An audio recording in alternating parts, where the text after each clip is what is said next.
Mesdames et messieurs, bonsoir. C'est un plaisir pour nous de vous retrouver sur la tranche spéciale. L'invité est spécial sur Matin Libre Télévision. Vous nous suivez sur le www.matinlibretv.bj. Merci pour votre fidélité renouvelée. Aujourd'hui encore, nous allons pouvoir décrypter l'actualité. Vous le savez, il y a quelques jours seulement, le samedi dernier, donc, le duo candidat de la mouvance présidentielle a été investi. Romuald Wadagné et Mariam Chabi Talata conduisent les couleurs de la majorité présidentielle pour la présidentielle du 12 avril 2026.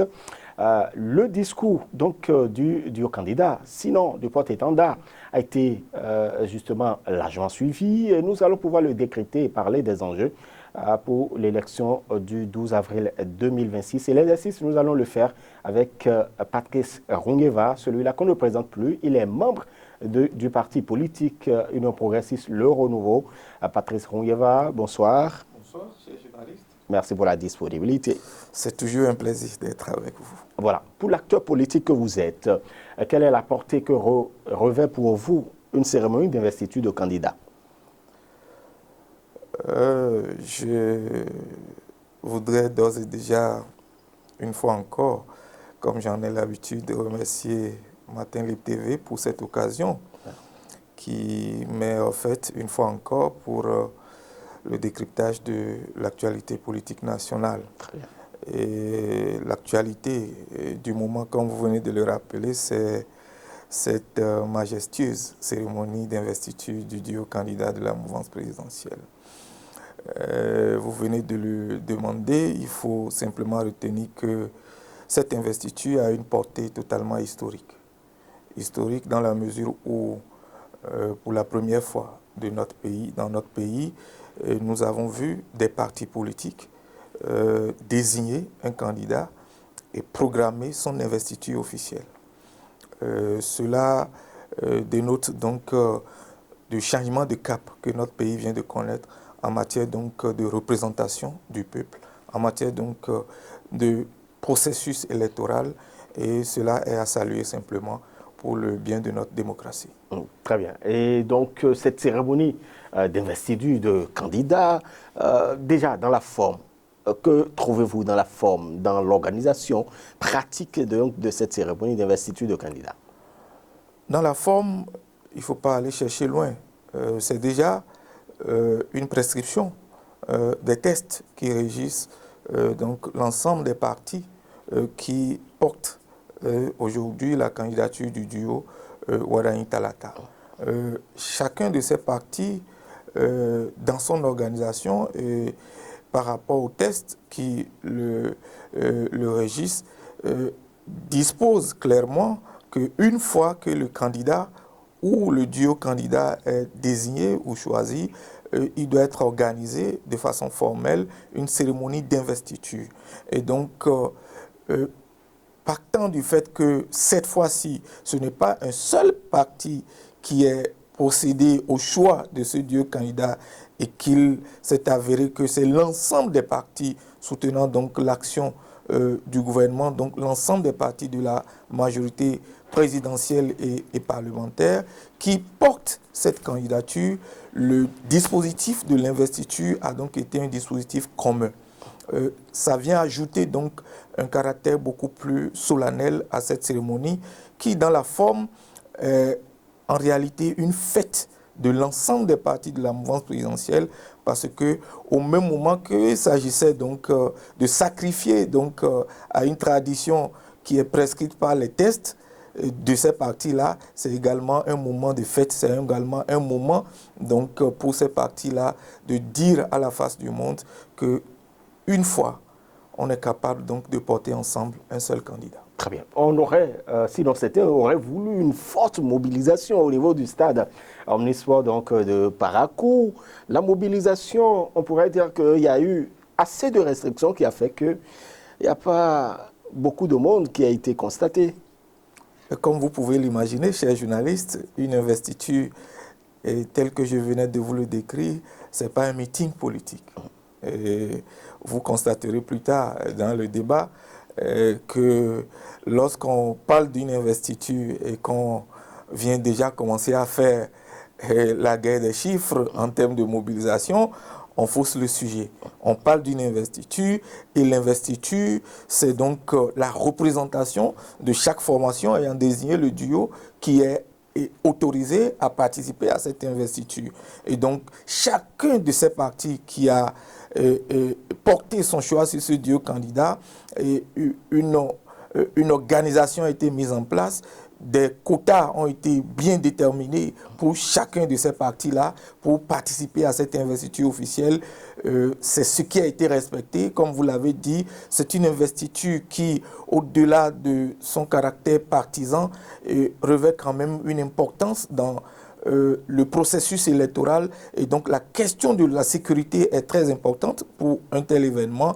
Et pour cela, je pense qu'au-delà de ce que les uns et les autres pensent, c'est à ces partis qu'il est revenu le choix de déterminer le nombre de participants à cette investiture. Et c'est ce qui a été fait. Au-delà de cela, si vous voulez que nous fassions la guerre des chiffres de participation, et attendez quelques jours, lorsque les hostilités vont commencer, on fera donc le bilan de la mobilisation. Et donc il n'y a pas un accident de parcours? Non, je pense qu'il ne faut pas du tout se tromper. On est parti pour faire une investiture et derrière l'investiture, il y a la machine de mobilisation de chaque parti qui dorénavant sera mise en branle.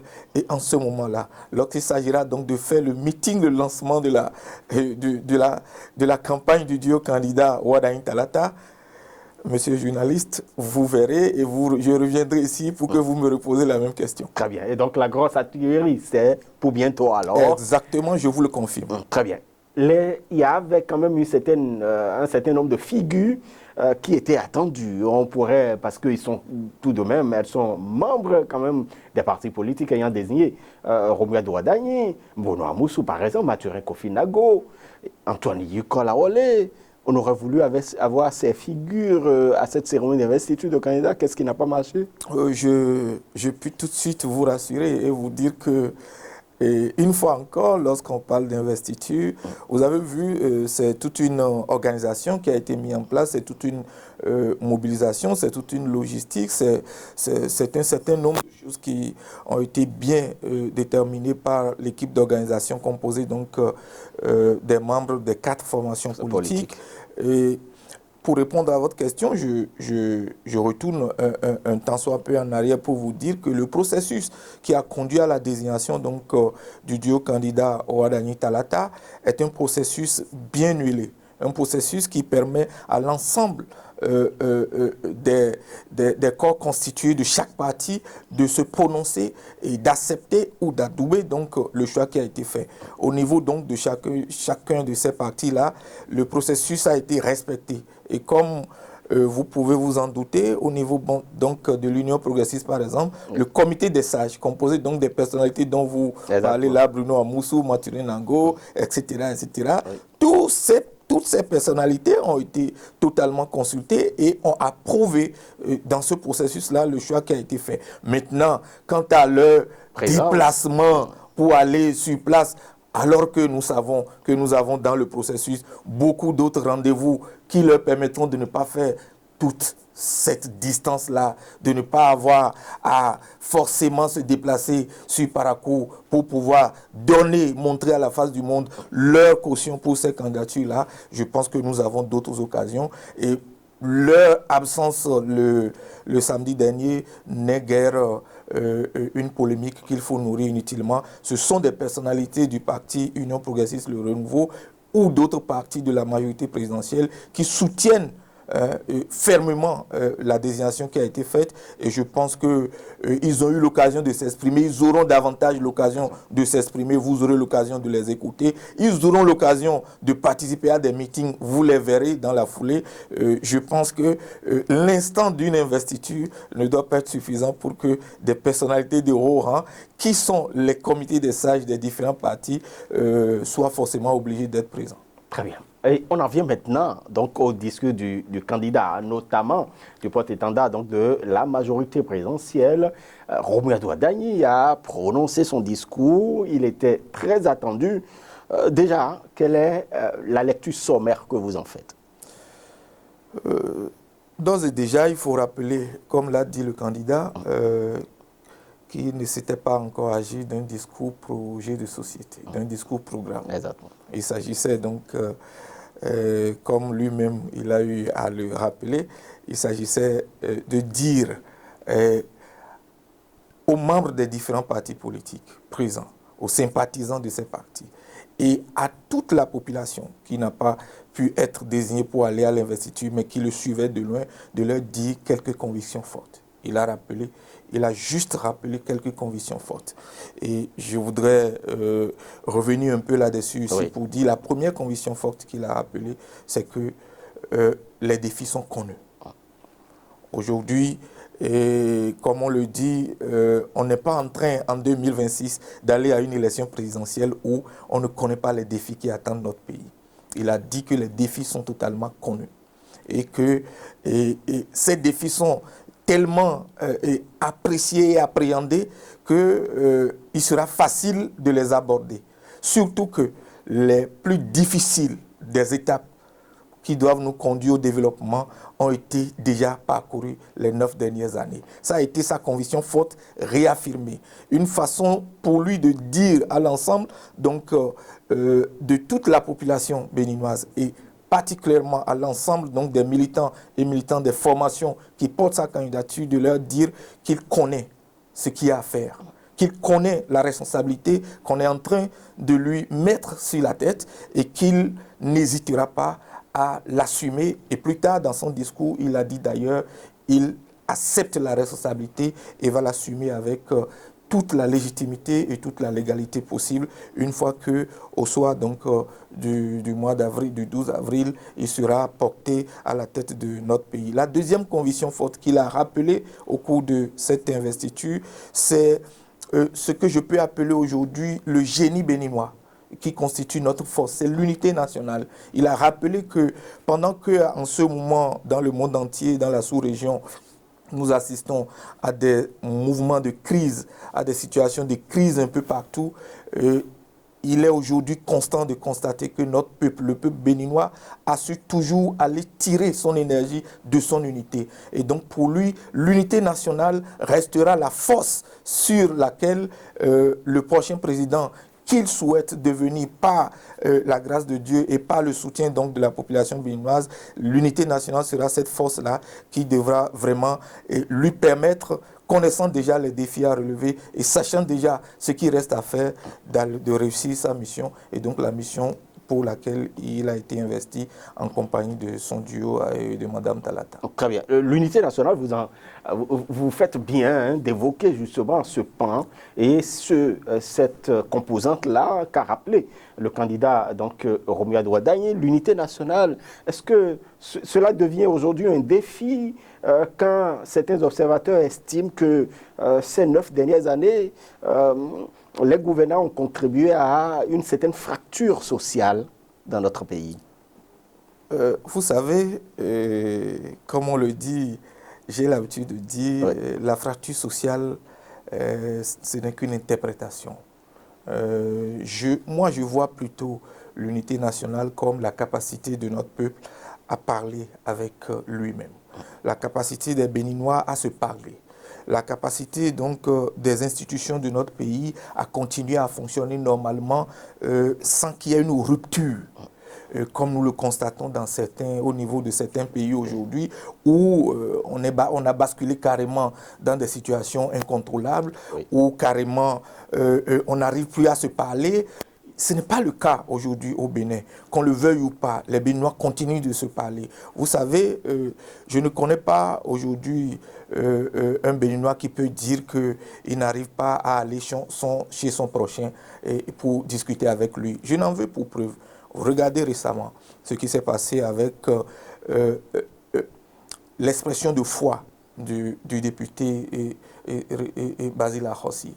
Vous savez, c'est un député du parti d'opposition du Bénin qui n'a pas hésité à dire publiquement quelle est son admiration pour le choix du candidat Romuald Ouaddagne, malgré son appartenance et son cœur qui est au niveau du parti de l'opposition. Ça, c'est la représentation du Bénin. Vous n'avez pas ça partout ailleurs aujourd'hui. Et donc, pour moi, il n'y a pas matière aujourd'hui au niveau de notre pays à penser qu'on n'est pas capable de s'asseoir autour d'une table et de parler des problèmes qu'il y a. Plusieurs fois, pendant les 9 années dont vous venez de faire cas, pendant ces 9 années, on a vu plusieurs fois le parti ou les partis de l'opposition avoir des audiences avec le chef de l'État, discuter avec le chef de l'État. On a vu la jeunesse de tous les bords discuter avec le chef de l'État. On a vu donc des maires de l'opposition rencontrer le chef de l'État, poser des problèmes. Moi, je pense que l'unité nationale, c'est la capacité de chaque Béninois et de chaque Béninoise à, au-delà donc des différences ethniques, des différences politiques, des différences d'idéologie, à se parler et à continuer de garder ce qui nous est commun, à savoir le pays, le Bénin, la nation. C'est celle-là qui nous unit. Et pour moi, tant qu'on est capable, au nom de cette nation-là, de laisser nos égos et de parler entre nous pour aller à des solutions beaucoup plus viables pour notre pays, on est en train de parler de l'unité nationale. Et je crois que pendant les 9 dernières années, contrairement à ce qu'on certains se hasardent à dire, les 9 dernières années ont contribué davantage à ce que cette unité-là se renforce. Très bien. Est-ce que l'unité nationale, en fait, relever ce défi-là, donc de l'unité nationale, est-ce que cela passe par le fait qu'on libère peut-être certains qui estiment qu'il y a des prisonniers politiques, certains de nos frères qui se retrouvent de l'autre côté en exil? Est-ce que c'est que ces personnes puissent retrouver donc la terre de leurs ancêtres et que les autres puissent sortir de la prison? Je l'ai toujours dit, l'unité nationale, c'est également la capacité pour nous d'être cohérents dans nos actions. C'est aussi la capacité pour nous de s'écouter et de dire ce qu'on peut faire, ce qu'on ne peut pas faire. Sur la question donc des libertés individuelles et collectives, j'ai l'habitude de dire que notre pays a accepté de se doter des institutions que nous voulons chaque fois essayer d'aider à travailler de façon indépendante. Et en même temps, notre pays s'est doté d'un certain nombre de mécanismes qui permettent qu'au-delà donc des institutions, des décisions soient prises par l'exécutif, par le chef de l'État, par le Parlement, par ci et par là. Et je pense que ce n'est que dans ces cadres-là que ces souhaits que nous avons puissent être réglés. Et l'un des souhaits que vous venez d'évoquer, par exemple, pour que le retour de certains de nos concitoyens se fasse, pour que des prisonniers entre griffes dits politiques soient libérés, parce que plusieurs fois, de hautes personnalités, aussi bien de la justice que du monde politique, que du monde économique de notre pays, ont pris la parole pour essayer de démontrer que les critères ne sont pas véritablement réunis aujourd'hui pour qu'on parle de prisonniers politiques au Bénin. Et que, comme l'a dit le chef de l'État à un moment donné, il y a beaucoup plus des délits et des infractions qui ont été commis dans le champ politique et qui ont conduit donc à des condamnations de personnalités et politiques de notre pays et qui n'a rien à voir vraiment avec la notion de prisonnier politique. Et je pense que ça a été suffisamment dit. Cela, sincèrement, n'empêche pas qu'on continue de demander en tant que citoyen, en tant qu'habitant de ce pays, aspirant donc au renforcement de cette unité nationale, cela ne nous empêche pas qu'en reconnaissant que nous n'avons pas de prisonniers politiques, que le chef de l'État utilise les prérogatives que la Constitution lui donne pour amplifier davantage pour, dans la mesure du possible et de l'acceptable. Parce que dans la mesure du possible et de l'acceptable, parce que comme il faut le dire aussi, il y a parfois certains gestes, quand vous les posez, ça a des portées nobles et significatives, mais ça pourrait avoir également des conséquences plus graves que les conséquences positives que vous pouvez en tirer. Donc il faut mesurer, il faut toujours savoir si je pose telle action, est-ce que j'ai des conséquences qui sont vraiment dans une certaine mesure des conséquences qui permettent au peuple de se discipliner et d'aller vers plus de progrès, plus de respect par rapport à la chose publique, par rapport au respect des libertés individuelles et collectives. C'est tout ça qu'il faut mettre dans la balance. Et moi, personnellement, je pense que le chef de l'État que nous avons, tant bien vrai qu'il a dans une certaine mesure, dit que le pardon pourrait être interprété comme une faute, a toujours continué à gracier des prisonniers dans notre pays. Il n'y a pas cette année où il n'y a pas eu de grâce présidentielle. Le sujet ici, c'est la focalisation sur des acteurs principaux, certains acteurs qui ont commis certaines infractions dans le champ politique. Et lorsque on rentre sur ce terrain-là, il faut chaque fois lier le vœu que nous avons avec notre souhait également de la moralisation de la vie publique et de la vie politique. C'est deux choses qu'il est souvent difficile de concilier. Lorsque vous êtes gouvernant et que vous prônez la lutte contre la corruption, la mauvaise gouvernance, et vous prônez la moralisation de la vie publique et de la vie politique, vous avez cette charge-là qui est sur votre tête, mais en même temps, lorsque vous prônez le pardon, la compréhension, la solidarité, l'unité nationale, vous avez également cette obligation de concilier. Donc, c'est l'équilibre qu'il faut chercher. Et je pense que l'appel que nous pouvons faire aujourd'hui, c'est que notre pays, à travers son premier responsable, à travers le chef de l'État, continue d'analyser les dossiers et continue de faire des gestes en faveur donc, de ceux qui réellement pourraient en bénéficier pour que véritablement notre peuple continue de se réconcilier avec lui-même. Parce que, comme on le dit, aucun Béninois ne sera à jeter. Très bien, voilà. Et puis Romuald Ouadagni, naturellement, donc s'est adressé aux jeunes. Parce qu'il est jeune, c'est pourquoi cette adresse, parce que à le suivre, on pourrait penser que ces mots prononcés venaient énormément de son cœur. C'est parce qu'il est jeune qu'il s'est adressé comme ça aux jeunes. J'étais particulièrement ému à ce moment précis de son discours. Tellement les gestes le trahissaient que vous allez ressentir que quand il est arrivé à ce niveau-là de son discours, il avait envie de jeter le micro et de descendre. Exactement. Il a dit d'ailleurs. Franchement, il voulait brûler le protocole parce que c'est lui. C'est lui, et je vous dis, le candidat Ouadagni, on parle là d'un candidat au Bénin de 49 ans. Monsieur le journaliste, 49 ans, candidat à la présidentielle au Bénin, ça ne court pas les rues. Et très particulièrement, je peux dire que c'est un signal fort. C'est un signal fort que d'avoir aujourd'hui notre pays en train d'aller collectivement vers l'acceptation du fait que la valeur n'attend point le nombre d'années. Et je pense que le candidat, le ministre d'État, candidat aujourd'hui, Ouadagni, l'a si bien compris et le vit émotionnellement. Il sait qu'il a une lourde responsabilité. Parce que pendant longtemps, on a toujours chanté cette phrase-là qui dit que la valeur n'attend point le nombre des années, les jeunes sont prêts, les jeunes sont prêts. Mais jamais dans l'histoire politique de notre pays, post-indépendance, on a su oser aller vers là, à oser aller vers une candidature d'un jeune de moins de 50 ans.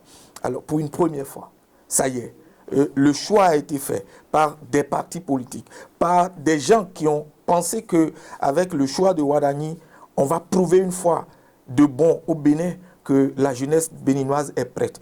Et je sens que c'est cette lourde responsabilité qu'il sent et qu'il ressent lui qui a fait qu'il a porté ce message. Il a envoyé ce message à la jeunesse pour dire oui, ensemble avec vous, pendant des années, nous avons chacun à son niveau, d'autres en tant que ministres, d'autres en tant qu'employés dans des sociétés, d'autres en tant que conseillers municipaux, d'autres en tant que maires, d'autres en tant que DG, d'autres en tant que jeunes que nous sommes, nous avons eu à subir des fortunes diverses et nous avons eu à laisser des traces. Aujourd'hui, nous avons la possibilité réellement de porter le pouvoir exécutif de ce pays, donc de penser la politique de ce pays.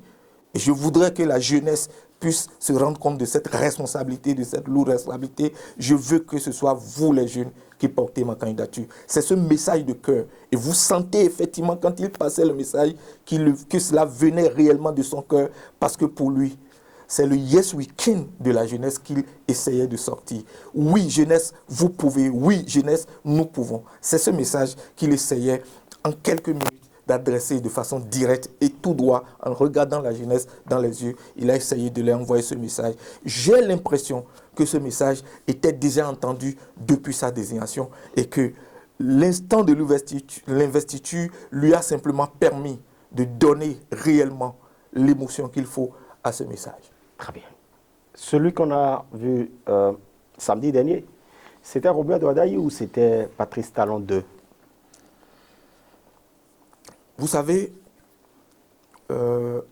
nous savons tous en politique que même deux frères jumeaux, nés de la même mère, du même père, quasiment à la même heure, en politique, ne seront jamais les mêmes. Je veux partir de là pour rassurer tous ceux qui nous écoutent aujourd'hui que le samedi dernier, quand on était à Parakou pour l'investiture, on n'a pas dit qu'on est en train d'investir Patrice Talon 2. On est allé investir le candidat des 4 partis de la mouvance présidentielle appelé Romuald Wadani, avec son duo Mariam Chabi Talata. Romuald Wadani, il a beau être formé par Patrice Talon sur certains plans, il a beau servir sous Patrice Talon pendant 10 ans, Romuald Wadani restera Romuald Wadani, Patrice Talon restera Patrice Talon. Et donc, je ne pense pas que nous soyons dans la bonne direction ou dans la bonne réflexion, en train déjà de penser que quand on dit Romuald Wadani, on dit Patrice Talon. Dans ma façon de voir les choses, je trouve même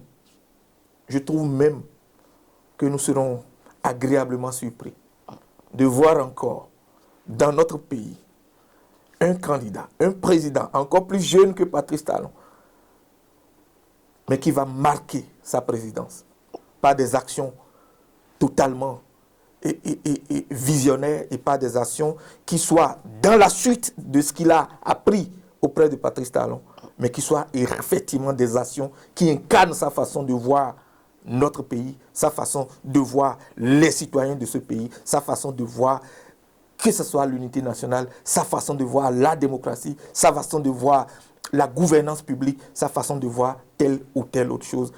En un mot, Romuald Wadani ne sera pas Patrice Talon. Romuald Wadani va surfer sur les acquis positivement tirés de la gouvernance de Patrice Talon. Et il a rappelé d'ailleurs, il a dit, parce que je vais vous le dire, ce serait mentir au peuple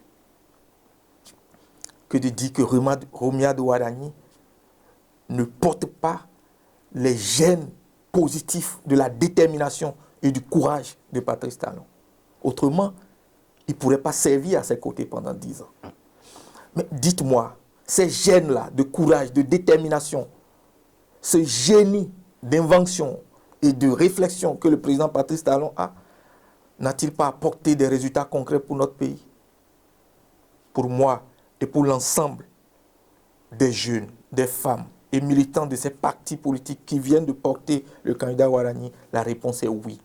Et si la réponse est oui, on ne va pas se cacher en disant que Romuald Wadani portera et partira sur bon nombre des acquis que nous avons engrangés ces 9 dernières années sous le règne de Patrice Talon. Et donc, le bilan de Patrice Talon sera porté par Romuald Wadani. Il ne peut pas s'en défaire, mais cela ne signifiera pas que Romuald Wadani n'a pas ce qu'il a pour lui, pour la jeunesse qu'il habite, pour le feu de la jeunesse qui l'anime et pour les compétences qui sont intrinsèques en lui, qu'il n'a pas sa vision propre, sa main, sa touche personnelle à apporter à ce pays une fois que les 13 millions ou les 6 millions de Béninois lui auront fait confiance. Très bien, merci beaucoup à vous. De toute façon, il a rappelé aussi dans son adresse que Patrice Talon restera et il voudrait bien que Patrice Talon demeure toujours le guide, son guide et tout ceci. Mais qu'est-ce qui se passe après l'investiture? Après l'investiture, qu'est-ce qui se passera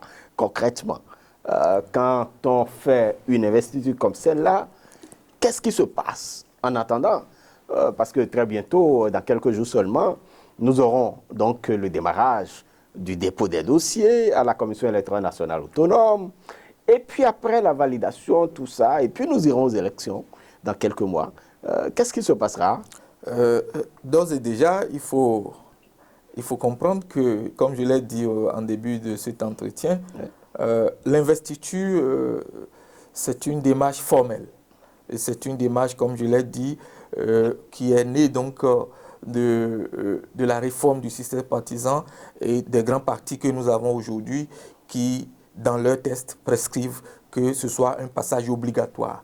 Parce que vous savez, l'un des objectifs poursuivis par l'actuel chef de l'État et soutenu donc par sa majorité en faisant la réforme des systèmes partisans, c'est que dorénavant, notre pays ne puisse plus avoir des candidats qui ne soient pas adoubés par des partis chargés donc de l'animation de la vie politique. Et c'est déjà une réussite. Ce qui s'est passé samedi vient consacrer la dernière partie, la dernière phase de la réforme du système partisan. Dorénavant, et ça, dans quelques jours, d'autres partis feront des investitures de leurs candidats. Vous savez, ça vient confirmer dorénavant par la mise en place de ces investitures. C'est la dernière étape donc de la mise en œuvre totale de la réforme du système partisan telle que pensée et mise en œuvre dans notre pays par le président Patrice Talon. Aujourd'hui, une fois que cette étape est passée, la première conséquence, c'est que quand vous êtes investi par des partis, vous vous mettez à la disposition de ces partis. Donc, à partir de samedi dernier, le duo candidat est à la disposition des différents organes et instances de ces partis pour l'ensemble des tâches qui restent à mener pour nous conduire vers les élections. Et comme vous l'avez dit, entre autres tâches, il y a la préparation donc du dossier de candidature. Une équipe du candidat en lien avec les partis politiques va travailler dans ce sens. Il y a, comme vous le savez très bien, le projet de société du candidat qui doit être travaillé non plus aujourd'hui par le candidat lui seul, parce qu'il est investi par des partis. Ce projet doit être travaillé par le candidat en lien avec l'ensemble de ces grandes formations politiques qui le portent. Il y a ensuite la mobilisation des équipes, la mise en place des équipes de campagne sur le terrain. Et comme vous le savez, nous sommes en train d'aller vers des élections générales en 2026 et que parallèlement à la préparation de la présidentielle d'avril, nous avons un peu en avant, donc en janvier, les élections communales et législatives couplées qui vont être tenues. Donc, au niveau des états-majors, c'est le branle-bas déjà depuis l'investiture, parce que l'investiture était donc la dernière étape attendue pour que ça soit activé au niveau de chacune des formations, pour que les tâches qui sont nécessaires pour que nous puissions de façon inexorable aller vers la mobilisation qu'il faut pour la victoire du duo candidat soit mise en branle. Et c'est ce qui a été fait samedi. Aujourd'hui, au niveau de chacune de ces formations politiques, c'est déjà mis en branle.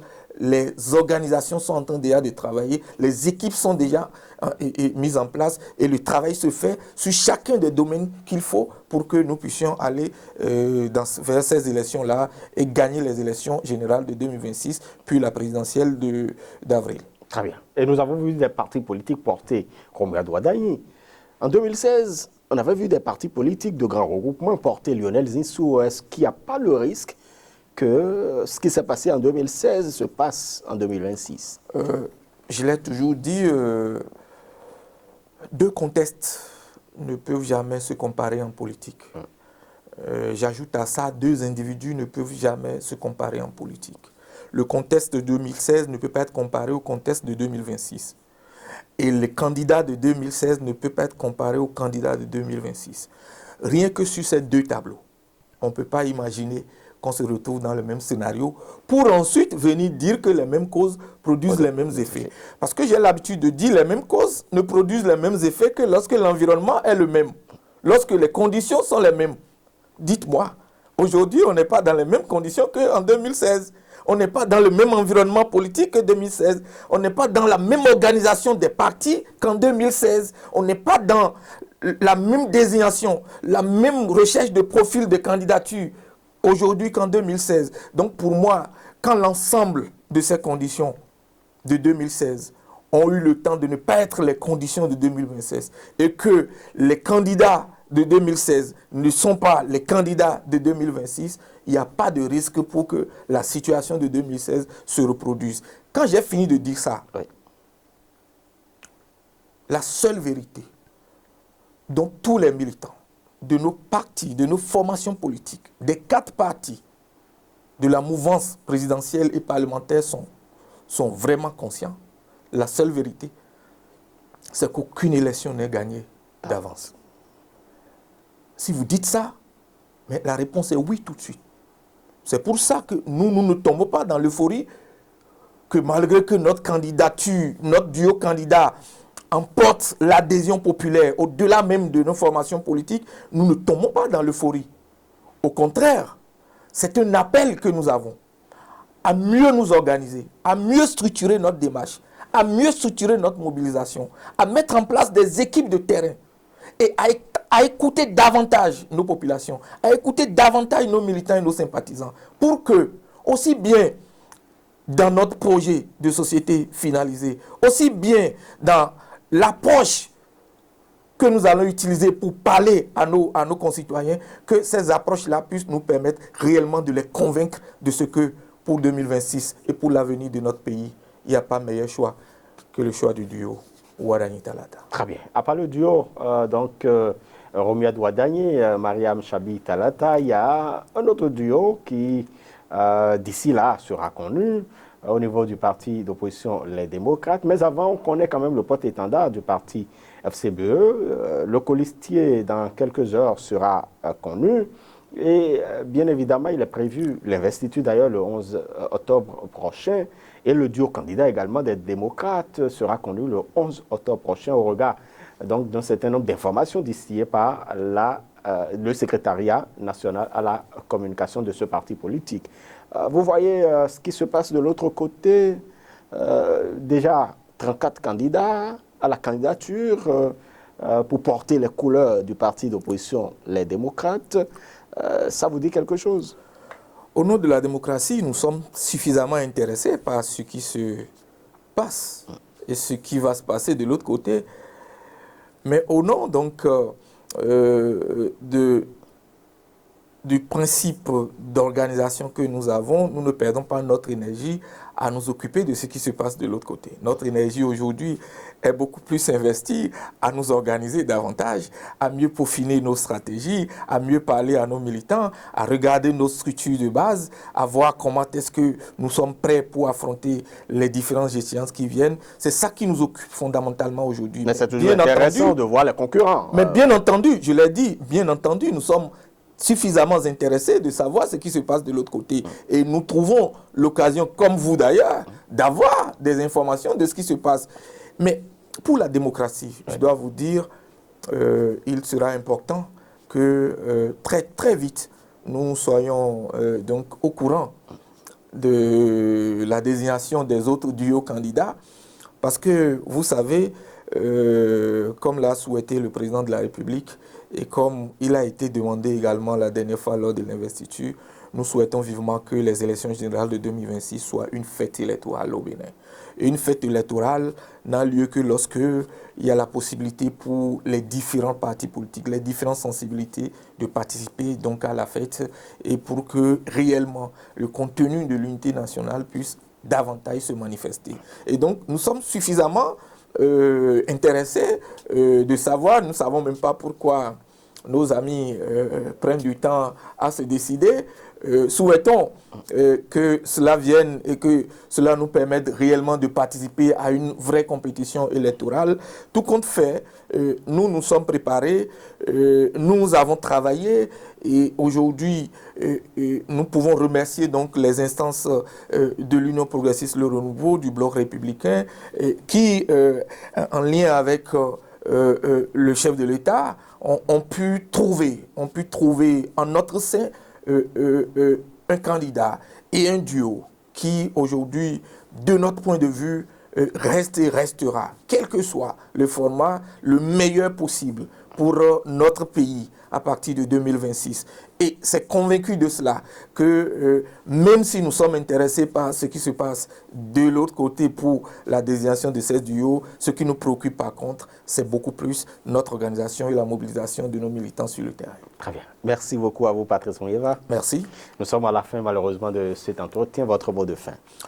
Mon mot de fin, c'est franchement de dire sincèrement merci au président de l'Union progressiste Le Renouveau, le président Joseph Diogbenou. Vous savez, quand vous avez écouté et réécouté le discours du ministre d'État Ouadani, vous aurez su qu'effectivement dans ce pays, on a encore des personnalités qui savent véritablement mettre l'intérêt général au-dessus des intérêts particuliers. Beaucoup ont pensé que la désignation du duo candidat au niveau de la mouvance est passée comme peut-être une lettre à la poste. Mais moi, je pense qu'avec une lecture approfondie du discours du candidat Romuald Ouadani, on aura vu que c'est réellement une entente au sommet. C'est réellement des sacrifices qui ont été consentis pour que le meilleur d'entre nous soit celui qui soit choisi. Et que, au-delà de ce choix, que nous puissions reconnaître qu'il y en a au sein de nos différentes formations politiques des gens qui ont la capacité et la dimension de porter la charge, mais que pour l'intérêt général, ont accepté qu'aujourd'hui, nous soyons de façon unanime mobilisés autour de cette seule candidature du ministre Ouadani avec comme colistière Mme Chabi Talata. Je pense que le même remerciement va à l'endroit des autres partis politiques qui ont vu également dans ce choix le seul choix qui peut nous conduire vers la destination plus rapidement. Et je pense que mon mot sincère va à l'endroit donc de l'ensemble de ces forces-là qui ont travaillé et qui ont permis que nous ayons un tel profil au devant de nous pour conduire la bataille de 2026 et Inch'Allah, au nom de Dieu et des membres de nos ancêtres, pour conduire les destinées de notre pays pour compter de 2026. Pour moi, Romuald Ouadani fera du Bénin un peu plus que ce que Patrice Talon nous a déjà fait rêver, un peu plus que ça, et conduira le Bénin vers un vrai Eldorado. Parce que le boss lui a déjà préparé le terrain, comme lui-même l'a dit. Les 9 dernières années lui ont déjà préparé royalement le terrain. Et le reste, c'est qu'il va juste nous amener vers l'Eldorado, dans la paix, dans l'unité nationale, comme il a souhaité, dans l'unité nationale, dans le renforcement des liens qui unissent notre pays. Je pense que nous allons y arriver. Je remercie une fois encore l'ensemble des militants et sympathisants de l'Union progressiste du Renouveau, du Bloc républicain, de RN, de Mouel Bénin. Et je remercie l'ensemble des populations du Bénin qui se sont mobilisées. Parce qu'à Parakou, croyez-moi, au-delà donc des 4 formations, il y a des invités exceptionnels qui sont partis, qui ne sont membres d'aucun parti politique, mais qui ont accepté vraiment porter cette candidature et qui étaient sur place également à Parakou. C'est l'image de l'acceptation de cette candidature par le peuple béninois. Et nous souhaitons que les uns et les autres continuent de travailler pour que, à l'arrivée, nous puissions obtenir ce précieux don de Dieu que Dieu nous a fait à travers cette désignation. Le président Ouadani Romuald en 2026. Très bien. Merci beaucoup à vous. Merci à Matin Libre TV. Voilà. Merci pour le travail qui se fait ici. Merci. Et que la suite soit belle. Tout à fait. Nous reviendrons pour parler de l'offre politique de votre candidat. Merci. Mesdames et messieurs, merci de nous avoir suivis. Et donc, c'est sur ce message d'optimisme de notre invité d'aujourd'hui que nous allons donc prendre congé de vous. Et c'est fini pour ce numéro de l'invité spécial. On va se retrouver très incessamment sur Matin Libre Télévision et sur www.matinlibretv.bj. D'ici à la portée vous bien gratuite à chacun et à tous.